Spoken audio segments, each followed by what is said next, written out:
नमस्कार, स्वागत है आप सभी का। उत्तराखंड बुलेटिन देख रहे हैं आप और मैं हूं आपके साथ वक्ता दुबे। रुक करते हैं सबसे पहली खबर की तरफ। उत्तराखंड के पूर्व मुख्यमंत्री हरीश रावत ने ग्रीष्मकालीन राजधानी भराड़ीसैंण पहुंचकर 1 घंटे का मौन व्रत रखा। उन्होंने कहा कि प्रदेश की भाजपा सरकार लगातार गैरसैंण की उपेक्षा कर रही है, जिससे उत्तराखंड के लोग आहत हैं। कहा कि मौन व्रत के माध्यम से हम सरकार का ध्यान भराड़ीसैंण की और आकर्षित करना चाहते हैं, जिससे कि सरकार की नींद खुल सके और वो गैरसैंण की सुध ले। इस दौरान उनके साथ पूर्व विधानसभा अध्यक्ष गोविंद सिंह कुंजवाल और पूर्व राज्यसभा सांसद प्रदीप टमटा के साथ कई कांग्रेसी कार्यकर्ता भी मौजूद रहे। उत्तराखंड की ग्रीष्मकालीन राजधानी भराड़ीसैंण में मौन व्रत करने जा रहे पूर्व मुख्यमंत्री हरीश रावत और उनके काफिले को पुलिस प्रशासन ने विधानसभा के मुख्य गेट पर ही रोक दिया और उन्हें आगे नहीं जाने दिया, जिस कारण पूर्व मुख्यमंत्री हरीश रावत ने विधानसभा भवन के मुख्य गेट पर ही 1 घंटे का मौन व्रत रखा। हरीश रावत ने कहा कि हमें विधानसभा के परिसर तक नहीं जाने दिया जा रहा है, ये लोकतंत्र की हत्या है। इस संबंध में वो मुख्यमंत्री व विधानसभा अध्यक्ष से भी बात करेंगे और देहरादून में विधानसभा के बाहर धरना देंगे। भराड़ीसैंण को ग्रीष्मकालीन राजधानी घोषित किए जाने के बावजूद सरकार यहां नहीं बैठ पा रही है और सत्ताधारी भराड़ीसैंण में ठंड का बहाना बना रहे हैं, जो गैरसैंण के साथ साथ पूरे पहाड़ के साथ चला हुआ है। शहर के बुद्ध पार्क में अशोक लीलैंड कंपनी से निकाले गए 300 बेरोजगार युवाओं का धरना प्रदर्शन जारी है। युवकों ने चाय छानकर अपना आक्रोश जताया और इससे पूर्व वो तमाम तरीकों से अपना गुस्सा जाहिर कर चुके हैं। कभी जूता पॉलिश तो कभी पकौड़े तल के अपनी मांगों को सामने रखते आ रहे हैं। दरअसल इन युवाओं का कहना है कि उन्होंने उत्तराखंड मुक्त विश्वविद्यालय से सरकार की योजनाओं के अनुसार डिप्लोमा कोर्स किया। डिप्लोमा के बाद अशोक लीलैंड कंपनी में नौकरी दिए जाने का वादा किया गया था, अब उन्हें नौकरी से निकाल दिया गया और ये कहा गया कि उनकी डिग्री को यूजीसी की मान्यता नहीं दी गई है। अब आलम यह है कि वो जीवन के उस मोड़ पर पहुंच गए हैं जहां उन्हें दूसरी जगह नौकरी मिलना भी संभव नहीं है। लिहाजा वो सरकार से मांग कर रहे हैं कि या तो उनकी डिग्री या डिप्लोमा को यूजीसी से मान्यता दिलाई जाए या उन्हें अशोक लीलैंड में नौकरी पर रखा जाए। देखिए, पिछले 1 महीने से लगातार ये युवा अपनी मांग को लेकर यहाँ पर बैठे हुए हैं। सबसे बड़ा सवाल यह है कि उत्तराखंड मुक्त विश्वविद्यालय जो यूजीसी से एफिलेटेड है और वो उत्तराखंड मुक्त विश्वविद्यालय एक जो डिप्लोमा है इन युवाओं को आवंटित करती है और ओजेटी के माध्यम से अशोक लीलैंड कंपनी से इनको टाइप कराती है। और जब ये स्थायी जॉब की मांग करते हैं तो इनको ये पता चलता है कि ये जो है अब ये जो डिग्री डिप्लोमा इन्होंने लिया था वो जो है फर्जीवाड़ा है। सबसे बड़ा सवाल ये है कि एक वो यूनिवर्सिटी जो यूजीसी से एफिलेटेड है और उस यूनिवर्सिटी में हर तरीके के जो है डिग्री डिप्लोमा दिए जाते हैं और वो सारे बच्चे जो है पीएचडी तक उस यूनिवर्सिटी से हो रहा है। और हमारे शहर में इतना बड़ा प्रकरण हो गया कि हज़ारों परिवार जो है इससे जो है प्रभावित हो रहे हैं। उसके बाद भी शासन और प्रशासन कुछ भी करने को तैयार नहीं है। तो सबसे बड़ा सवाल यह है कि कब तक उत्तराखंड के युवाओं के साथ इस तरीके के छलावा होते रहेगा, कब तक युवा उत्तराखंड का ऐसा छलावा झेलते रहेगा। सबसे बड़ा सवाल यह है और हम अभी भी मांग करें उत्तराखंड सरकार से कि इन युवाओं के जो डिप्लोमा है उसको यूजीसी का मान्यता प्राप्त हो और जो जिस तरीके की जो गलत कृत्य मुक्त विश्वविद्यालय और अशोक लीलैंड कंपनी ने किया है उसका हम भरपूर विरोध करते हैं, भर्त्सना करते हैं और जल्दी इनके साथ न्याय।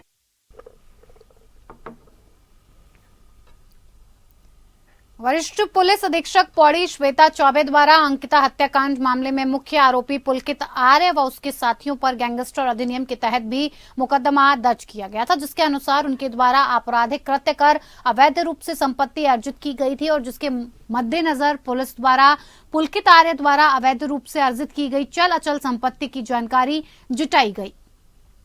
तो ये तथ्य प्रकाश में आए कि हत्याकांड के मुख्य आरोपी पुलकित आर्य द्वारा जनपद हरिद्वार में लगभग 1,75,00,000 की अवैध संपत्ति अर्जित की गई है और उसके साथ ही उसके द्वारा जनपद पौड़ी में लगभग 1,06,00,000 की अवैध संपत्ति अर्जित की गई है, जिसके द्वारा उनके द्वारा जिलाधिकारी पौड़ी व जिलाधिकारी हरिद्वार को अवैध अर्जित संपत्ति की कुर्की के संबंध में रिपोर्ट प्रेषित की गई और दोनों जनपदों की अवैध संपत्ति लगभग 3.25 करोड़ रुपए की है। और इस अवैध संपत्ति की कुर्की के संबंध में उनके द्वारा दोनों ही जनपदों के जिलाधिकारियों को रिपोर्ट दी गई है।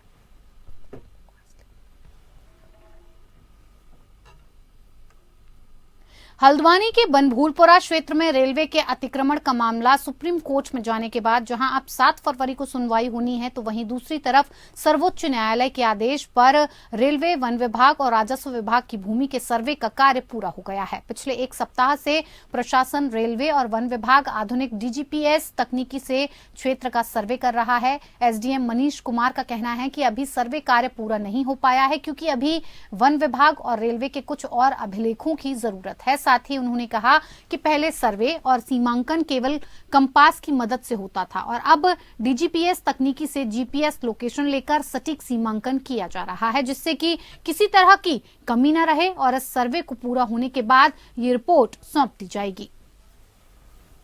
माननीय उच्चतम न्यायालय में केस गया था और माननीय उच्चतम न्यायालय का अपने ऑर्डर में ये उल्लेख किया गया है कि ये रेलवे की लैंड है या स्टेट गवर्नमेंट की लैंड है। इसको जानने के लिए, इसमें स्पष्टता लाने के लिए डीजीपीएस सर्विस है, जो एडवांस टेक्नोलॉजी है, उसके माध्यम से जो है सर्वेक्षण का काम किया गया था और सर्वेक्षण अभी पूरा नहीं हुआ है। सर्वेक्षण के कार्य के लिए रेलवे के और फॉरेस्ट के कुछ अभिलेखों की आवश्यकता है। वो अभिलेख उनसे पत्राचार किया गया है कि वो अपने अभिलेख उपलब्ध करा दें। जैसे वो अपने अभिलेख उपलब्ध कराते हैं तो ये सर्वेक्षण पूरा करके जो भी रिपोर्ट आएगी उसको अलग तरीके से क्या किया गया, कुछ मशीन से किया गया? देखिए, इसके पहले जो परंपरागत सर्वे किया जाता था वो कंपास पद्धति से किया जाता था। कंपास रखते थे, फिर उसके बाद से दूरी नापा जाता था, मैप के हिसाब से फिक्स पॉइंट लिए जाते थे। डीजीपीएस तकनीक में क्या होता है कि अलग अलग जगहों के नक्शे पे जो फिक्स पॉइंट होते हैं, यानी जो पहले 1959 में जो फिक्स पॉइंट, जो आकृति, संरचना, रोड 1959 से पहले रही, आज भी वो है, उसका जीपीएस लोकेशन लिया जाता है और उस जीपीएस लोकेशन को ऑटोकैड सॉफ्टवेयर पर रख करके उसको वर्तमान नक्शों से मिलान किया। इधर उत्तराखंड राजधानी दून में विश्व कैंसर दिवस मनाया गया और इस मौके पर डॉक्टर मुकेश गुप्ता ने बताया कि कैंसर लगातार तंबाकू, मदिरा और धूम्रपान के सेवन से ज्यादा होता है और ये बीमारी यदि शुरू में ही व्यक्ति को पता चल जाए तो उसका इलाज संभव है। उन्होंने बताया कि यदि व्यक्ति को खून की उल्टियां और भूख ना लगना, गले में खाना ना उतरना और खाना खाने के बाद वापस निकल जाना, साथ में पीलिया हो जाना और उसका इलाज समय पर ना करने से भी कैंसर होने की संभावनाएं रहती हैं। पहले ये कैंसर 50 साल की उम्र के लोगों में ज्यादा होता था, परंतु अब ये युवाओं में भी देखने को मिल रहा है। साथ ही उन्होंने बताया कि ज्यादातर महिलाओं को ब्रेस्ट कैंसर के साथ साथ स्किन कैंसर की भी बीमारियां होने का डर लगा रहता है और इसके लिए समय समय पर अपने शरीर का चेकअप जरूर कराना चाहिए। किसी भी तरह का गांठ होना ये सेल्फ एग्जामिनेशन से पता चल जाता है। इसके अलावा अगर किसी को खांसी में ब्लड आ रहा है और लगातार बना हुआ है, क्रॉनिक कफ बना हुआ है, तो ऐसे लंग के कैंसर हो सकते हैं। पेट के कैंसर के लिए आपको अगर खाना निगलने में दिक्कत हो रही है या खाना खाने के बाद उल्टी हो जाती है, पुराना खाना 24 घंटे में निकल रहा है या 12 घंटे बाद वापस आ रहा है, इसके अलावा या उल्टी में ब्लड आ रहा है, लैट्रिन में ब्लड आ रहा है या किसी को पीलिया हो रहा है, उम्र उसकी ज़्यादा है, भूख कम लग रही है या वजन कम हो रहा है, तो ये सारे लक्षण किसी न किसी गंभीर बीमारी या कैंसर के हो सकते हैं। आपको तुरंत सही जगह पे सही स्पेशलिस्ट को आप दिखाएंगे तो ये बीमारी बहुत सिंपल टेस्टों में पकड़ में आ जाती है। एक बार डायग्नोसिस अर्ली स्टेज में होती है तो इनका इलाज बहुत आसान हो जाता है। और विश्वास मानिए, कनिष्क हॉस्पिटल में 2005 में भी कैंसर के ऑपरेशन हुए मरीजों को आज भी वो सुरक्षित हैं और इतने ज़्यादा मरीज हैं जो शुरुआत में अगर जिनको पकड़ लिया जाता है तो वो ठीक हो जाते हैं। एडवांस स्टेज में अगर लापरवाही करते हैं तो कभी कभी ये जानलेवा और बहुत ज़्यादा जानलेवा हो सकता है। केंद्रीय बजट की खूबियों को जन जन तक पहुंचाने के उद्देश्य से बीजेपी केंद्रीय नेतृत्व के द्वारा सभी प्रदेशों में वरिष्ठ नेताओं की जिम्मेदारी तय की गई है और इसी के तहत उत्तराखंड में कल बीजेपी के वरिष्ठ नेता पूर्व केंद्रीय मंत्री रविशंकर प्रसाद देहरादून पहुंच रहे हैं, जो कि प्रेस वार्ता कर बजट की खूबियों को मीडिया के माध्यम से आम जन तक पहुंचाने का कार्य करेंगे। रविशंकर प्रसाद के इस दौरे को लेकर बीजेपी के प्रदेश मीडिया प्रभारी मनवीर सिंह चौहान ने जानकारी देते हुए बताया कि प्रधानमंत्री नरेंद्र मोदी के नेतृत्व में वित्त मंत्री निर्मला सीतारमण ने जो केंद्रीय बजट पेश किया है उसमें गरीब, मजदूर, किसान, जनजातीय समाज व आमजन को लाभ पहुंचाने वाला बजट पेश किया गया है, जिसको आमजन तक पहुंचाने के उद्देश्य से केंद्र सरकार और भारतीय जनता पार्टी अपने स्तर से जन जन तक बजट की खूबियों को पहुंचाने के लिए कार्य कर रही है। उत्तराखंड बीजेपी ने भी बूथ स्तर तक बजट में समाहित जन सरोकार की योजनाओं को पहुंचाने के लिए समिति का गठन किया है, जो कि आमजन के बीच में जाकर बजट के बारे में लोगों को बताने का कार्य कर रहे हैं। वहीं केंद्रीय नेतृत्व के द्वारा देहरादून पहुंचकर वरिष्ठ नेता पूर्व केंद्रीय मंत्री रविशंकर प्रसाद बजट के बारे में जहां एक और प्रबुद्ध लोगों के साथ बैठक कर जानकारी साझा करेंगे, तो वहीं मीडिया से वार्ता कर बजट की खूबियों को बताने का भी काम करेंगे। यशस्वी प्रधानमंत्री माननीय नरेंद्र भाई मोदी जी के नेतृत्व में वित्त मंत्री आदरणीय श्रीमती निर्मला सीतारमण जी ने बहुत ही शानदार बजट प्रस्तुत किया है, जो देश का मान और सम्मान बढ़ाने वाला बजट है।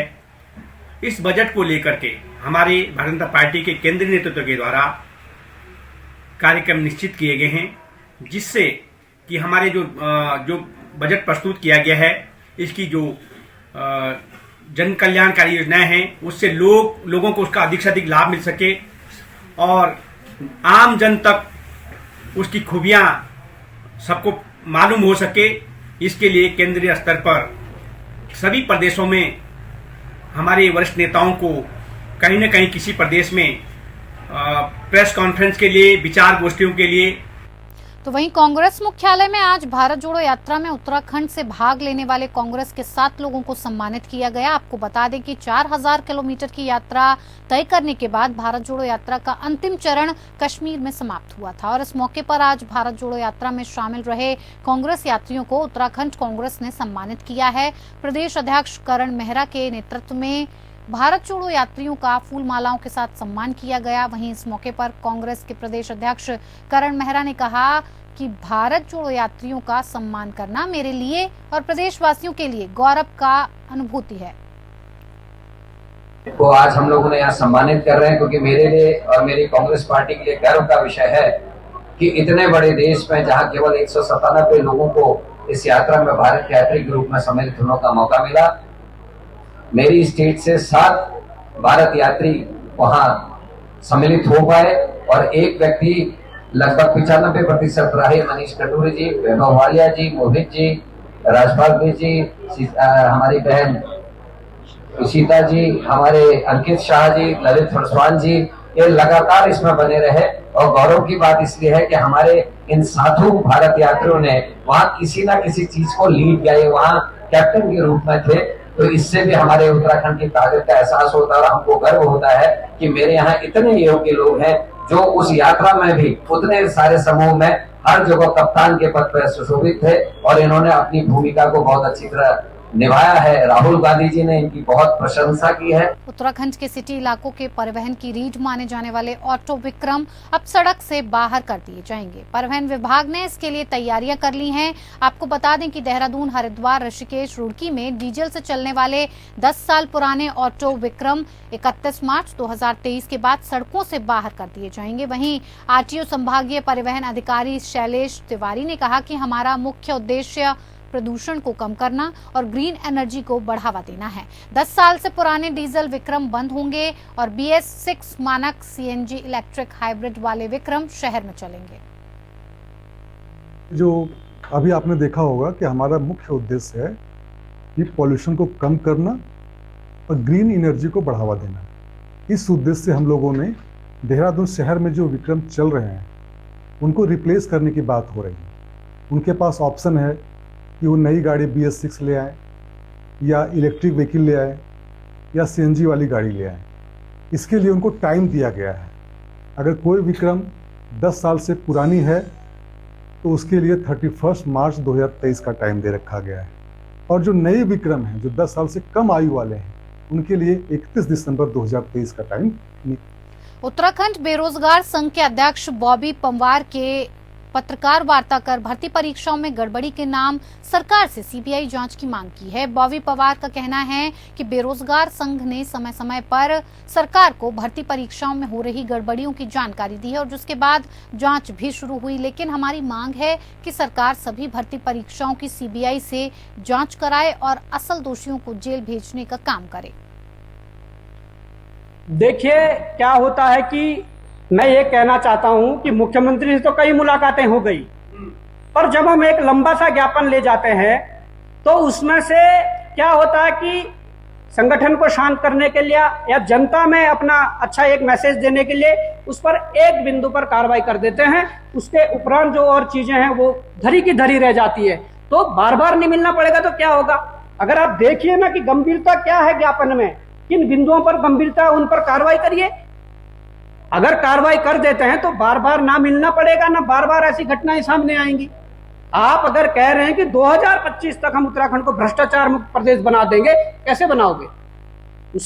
उसको प्रदेश को भ्रष्टाचार मुक्त बनाने के लिए तो इन पर कार्रवाई करनी पड़ेगी। और ऐसा नहीं है कि उसमें अपना मेरा हो।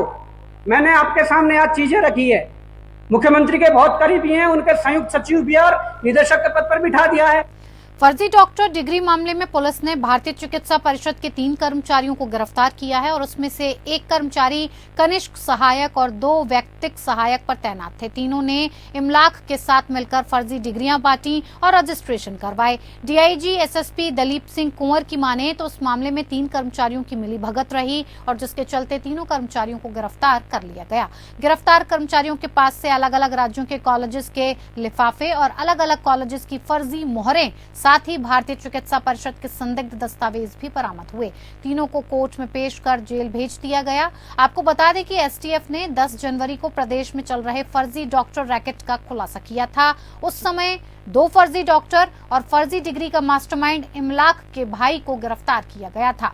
शुरुआत जांच में ये पता चला है कि इमलाक ने अपने भाई के साथ मिलकर प्रदेश के कुल 36 लोगों को कर्नाटक के एक विश्वविद्यालय की डिग्रियां 8 से 10 लाख में बेची हैं।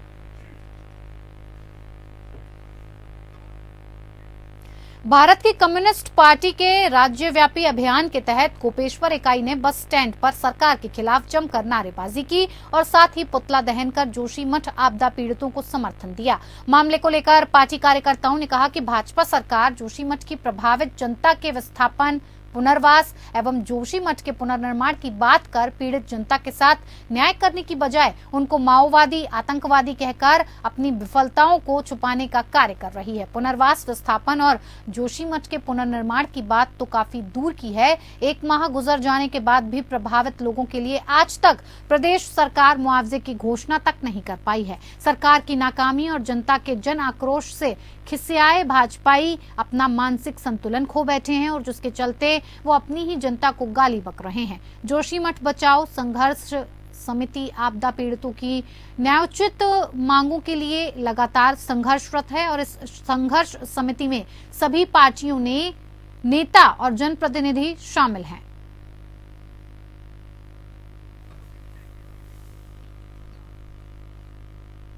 तो वहीं मुख्यमंत्री पुष्कर सिंह धामी के सख्त आदेश के बाद हरिद्वार एसआईटी की बड़ी कार्रवाई सामने आई है। एसआईटी ने जेईई पेपर लीक मामले में लोक सेवा आयोग के अनुभाग अधिकारी सहित 3 आरोपियों को गिरफ्तार किया है।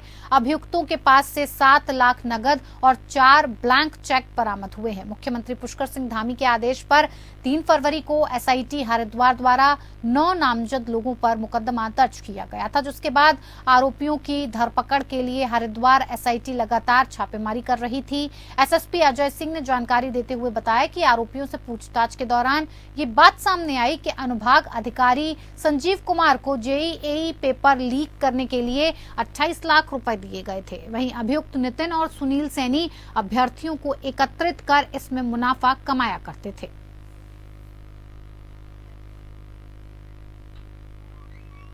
इधर देहरादून में एक अजीबोगरीब मामला सामने आया है। मामला एक कुत्ते से जुड़ा हुआ है, जहां पर 5 लोगों के खिलाफ मुकदमा भी दर्ज हो गया है। आखिर क्या है मामला, क्यों हुआ 5 लोगों के खिलाफ मुकदमा दर्ज, बताते हैं आपको। आपने बहुत क्राइम थ्रिलर देखे होंगे जिनमें आरोपी पहले किसी की हत्या करता है और उसके बाद सबूत को मिटाने के लिए लाश को गायब कर देता है और आखिर में आरोपी को पुलिस पकड़ भी लेती है। वहीं देहरादून में एक ऐसा ही मामला सामने आया है, जहां पर 5 लोग एक हत्या करते हैं और उसके बाद सबूत मिटाने के लिए उसकी लाश को दफना भी देते हैं। लेकिन यहाँ पर ये मामला किसी आदमी के साथ नहीं मिला है, ये मामला एक कुत्ते के साथ जुड़ा हुआ है। देहरादून में आईईबीटी परिसर के भीतर एक सफेद रंग के कुत्ते की बेरहमी से हत्या के आरोप में 5 लोगों के खिलाफ मुकदमा दर्ज किया गया है। जिन 5 लोगों पर मुकदमा दर्ज किया गया है उन पर आरोप है कि उन्होंने आईएसबीटी परिसर के भीतर कुत्ते की पहली बेरहमी से हत्या की और उसके बाद सबूत नष्ट करने की नीयत से कुत्ते की लाश को परिसर में ही कहीं दबा दिया। कुत्ते की हत्या और शव को दफनाए जाने की सूचना जैसे ही पशु प्रेमी राजकुमार सूरी को लगी तो उन्होंने इसकी शिकायत पुलिस में की। पुलिस में शिकायत करने के बाद साक्ष्य को लेकर जब राजकुमार सूरी से पूछा गया तो उन्होंने जिस जगह पर कुत्ते की लाश को दफनाया गया था उस जगह पर पुलिस को लेकर गए और आखिर में कुत्ते की लाश मिल गई। पशु प्रेमी राजकुमार सूरी का कहना है कि इस पूरे मामले में उन्हें पुलिस का पूरा साथ मिला। वहीं सीओ सिटी भास्कर शाह ने बताया कि कुत्ते के शव को बरामद करके पोस्टमार्टम के लिए भेजा गया है। कुत्ते की हत्या के मामले में ये पहला मुकदमा मामला और राजकुमार सूरी के सामने नहीं है। इससे पहले भी वो एक मामले में कुछ लोगों को सजा दिलवा चुके हैं, इसीलिए उन्हें इस बार भी उम्मीद है कि जिस तरीके से बेजुबान जानवर की हत्या की गई है तो इस मामले में भी आरोपियों को सजा होनी चाहिए। को निकालकर उसे पशु चिकित्सक के माध्यम से पोस्टमार्टम के लिए भेज दिया गया है।